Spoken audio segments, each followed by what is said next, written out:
Peace, peace. Welcome to today's mathematics with your girl Sunshine Monet L. Today is 11/10/8. We have made it to the second decan of the month. We're entering the decan of wisdom, balance, harmony. With all the things that we have done during the first decan of the month, which taking initiative and taking knowledge and, getting the energy from the keters. We're doing this on the day of 10. Today's the day of Jeb, Malkuth, the earth energy, really forming things down in that root chakra space, bringing things down and condensing it to the earthly realm. I know we get so caught up in our third eye and our crown chakra that we're like, yeah, fuck earth, but we're actually pretty blessed to be able to do both, to be able to go from the physical and non-physical, to bring things from the non-physical to the physical. And that's the beauty that Malkuth and Jeb tried to remind us, bro, we're blessed and we're highly favored and we do low-key, high-key have magic powers, because we could take things from the keters, the knowledge in our cipher, and we condense it all the way down to this earthly realm. We give life, you know what I'm saying? And we bring life into the physical form. It's pretty dope, and I think we should stop overlooking it as much as we do.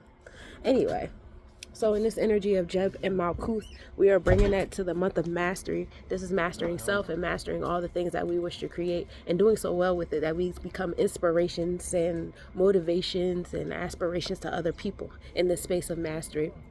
And I think it's a really divine timing that we enter the second decan of the month, because we're entering it during the first quarter moon season. So now we're going from that waxing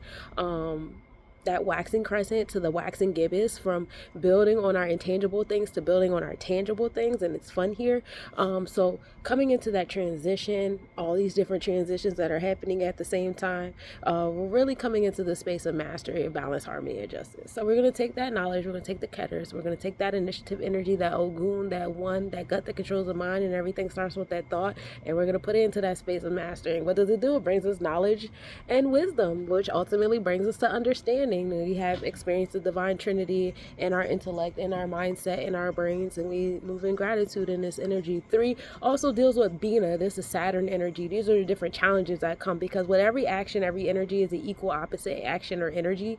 So you have this thought, you want to exercise the thought, you want to get the wisdom from the thought. What happens with the equal opposite energy is they're showing you what happens when you exercise this thought, when you put this energy out here. And what it does is it helps you create new boundaries and discipline and way of doing things with that level of understanding. I know when I go into this room and I utilize this knowledge, or I say these certain things, this is the energy that I'm going to get in return. You know what I'm saying? Same thing with other, people, places, things, and situations. And I think that people get so caught up in not understanding or not realizing the equal opposite energy. They try to control the equal opposite energy, but that's not under your control. What's in your control is how you utilize your keters and your wisdom.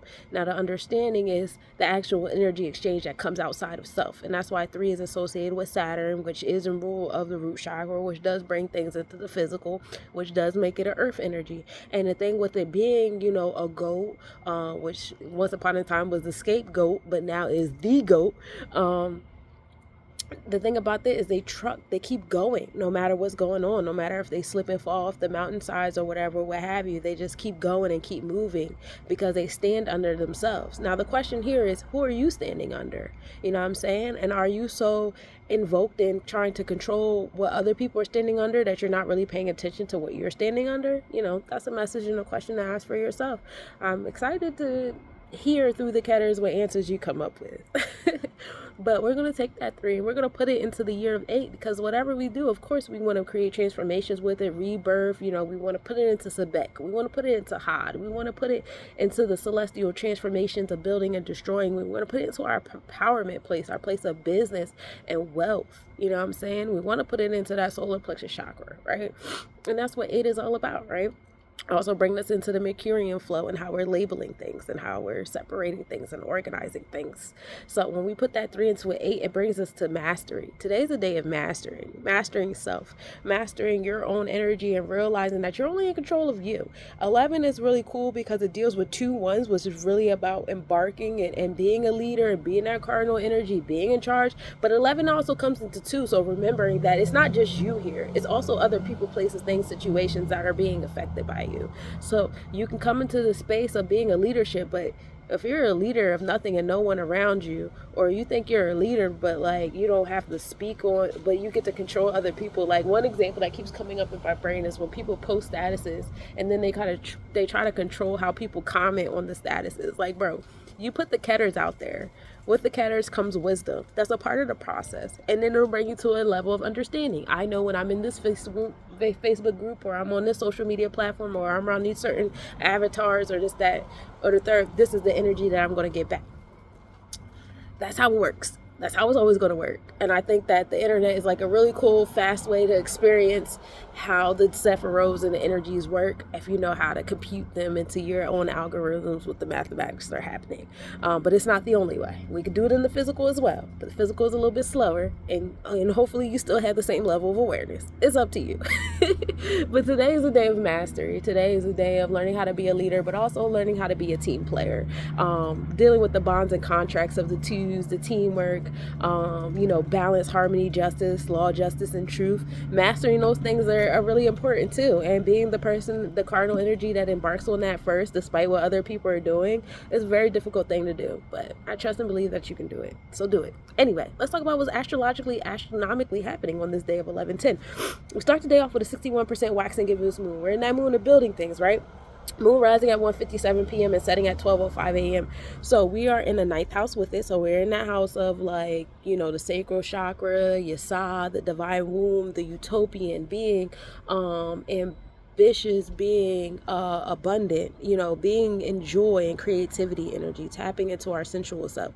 Mindset is in Pisces. So while we're in that house of the sacral chakra, we're also in that mindset of the sacral chakra, Pisces ruling over the internal side of Pisces, dealing with, the illusions that we create for ourselves, the internal law that we create for ourselves, the deepest of waters.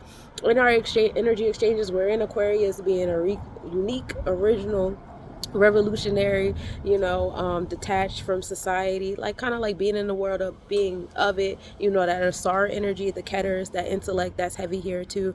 Draconic, we're also in Aquarius energy still, so our soul is also having those same experiences as our energy exchanges. Sunrise at 6:39 a.m. and setting at 4:47 p.m. Today the moon and Saturn are in conjunction, so that's heavy on the threes. That's probably why I was going in describing Bina and the understanding and the challenges that we need, because our intuition and our Saturn are in alignment.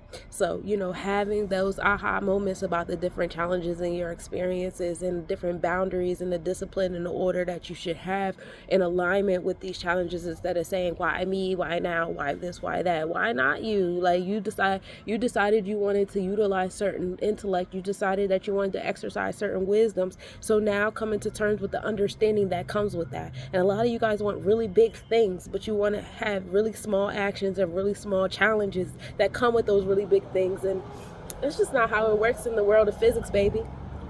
But yeah, they're going to be in conjunction tonight, so hopefully you have your aha moment then.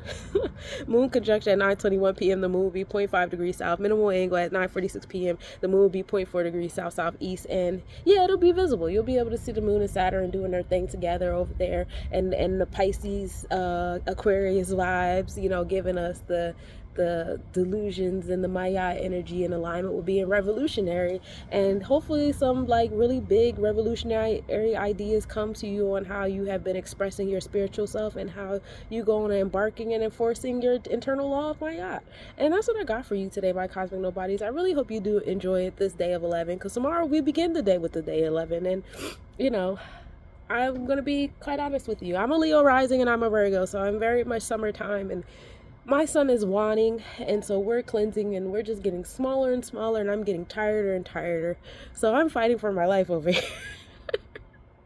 But I'm still building and still moving forward, and I hope you guys are too. As a fellow Life Path 11, to all my fellow Life Path 11ers, this month is really important for us to really learn how to master ourselves and our energy and our discipline, for real. And, coming into alignment with our cardinal leadership energy and learning how to, hone in on our emotions when we're in these leadership positions. It's a big deal for us. So peace to all my 11 Life Pathers. This is a great day for my ones and twos. Y'all know what to do.